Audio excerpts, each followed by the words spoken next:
2026 সালের ফেব্রুয়ারি মাসে রোজা শুরুর আগেই ত্রয়োদশ জাতীয় সংসদ নির্বাচনের প্রস্তুতি নিচ্ছে নির্বাচন কমিশন। এর আগে নির্বাচনী প্রস্তুতি শেষ করতে প্রধান উপদেষ্টার কার্যালয় থেকে নির্বাচন কমিশনে চিঠি পাঠানো হয়। এমত অবস্থায় নির্বাচনকালীন সরকার কেমন হবে তা নিয়ে শুরু হয়েছে আলোচনা।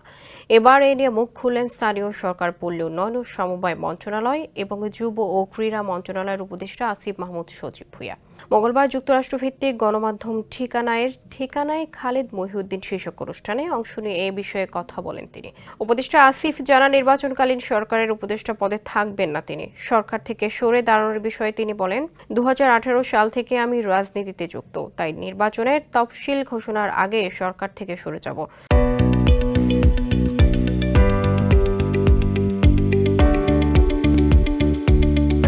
তিনি মনে করেন, রাজনীতিতে যুক্ত এমন কয়েকজন বর্তমান সরকারে আছেন। মাহফুজ আলম সহ যদি আরও কেউ থাকেন তবে তাদের নির্বাচনকালীন সরকারে থাকা উচিত নয়। এর ব্যাখ্যায় উপদেষ্টা আসিফ বলেন, প্রধান উপদেষ্টা জাতিকে একটি সেরা নির্বাচন উপহার দিতে চান, তাই যাতে কনফ্লিক্ট অব ইন্টারেস্টের প্রশ্ন না ওঠে সে বিষয়টি নিশ্চিত করা জরুরি।